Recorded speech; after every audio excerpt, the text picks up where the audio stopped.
আর তারপর তারা সিংহের পিছু নেয়।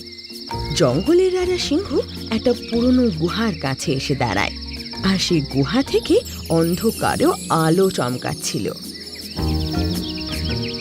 জঙ্গলের রাজা সিংহ তখন এদিক ওদিক দেখে নিয়ে সে গুহার ভেতর ঢুকে পড়ে। তখন শিপু আর লোমিও এদিক ওদিক দেখে সেই গুহায় ঢুকে পড়ে। সেই গুহার ভেতর চকমকে এক হিরে রাখা ছিল, যে বিভিন্ন রঙে চকমক করছিল। আরে এ কি? এটা তো কোনো জাদুর হিরে মনে হচ্ছে।